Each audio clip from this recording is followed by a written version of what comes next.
प्यारे बच्चों, लिटिल पाठशाला में आप सभी का बहुत बहुत स्वागत है। आज हम कक्षा 8 की हिंदी भाषा भारती का पाठ 13 यह ना समझो कि हिंदुस्तान की तलवार सोइए को कंप्लीट करने वाले हैं। तो निम्नलिखित में से आगत शब्द कौन सा है? विरासत, वीर रस का स्थायी भाव है, उत्साह।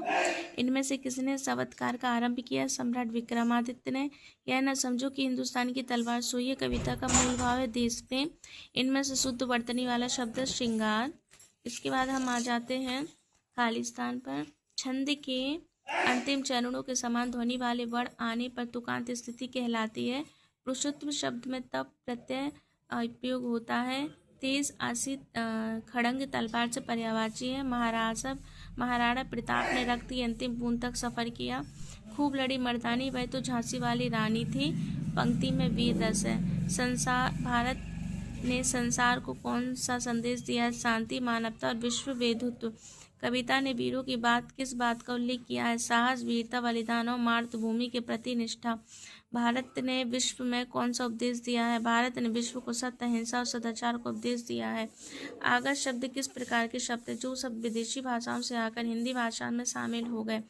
करुण रस का स्थायी भाव बताते हुए एक उदाहरण लिखिए। करुण यानी शोक, शोक विकल्प शब्द रोबी, रानी, रूप, सीलू, बुलू, तेजू, वखानी। ओके, प्रश्न नंबर 16 पर आ जाते हैं हम। यह न समझो कि धमनी में लहू की धार सोइए, यहाँ यह से क्या आशय? आशय कि हमारे देश के युवाओं की रगों में बहने वाला खून ठंडा नहीं पड़ा है। हमारे अंदर आज भी देश की रक्षा के लिए जोश, वीरता, साहस, देशभक्ति की भावना जागृत है।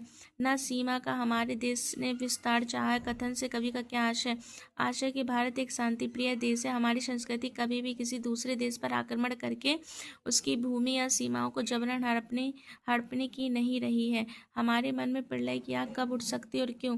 जब कोई शत्रु हमारे देश की शांति, संपूर्णता, अखंडता का भंग करने का प्रयास करता है, तब हमारे मन से प्रलय की आग उठ सकती है। हमें अपनी मातृभूमि पर अपमान सहन नहीं कर सकते।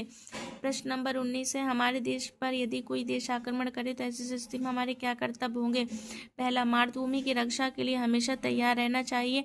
आपसी मतभेद भुलाकर एकजुट होना चाहिए। देश के वीर जवानों का मनोबल बढ़ाना चाहिए। देश के भीतर किसी भी प्रकार की अफवाह नहीं फैलानी चाहिए।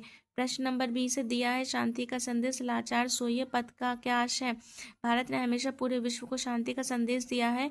हमारी शांति प्रथा कि कोई हमारी लाचारी या कमजोरी ना समझे। संकट आने पर हम चुपचाप हाथ पर हाथ धरे नहीं बैठेंगे। पाठ हुआ समाप्त। धन्यवाद।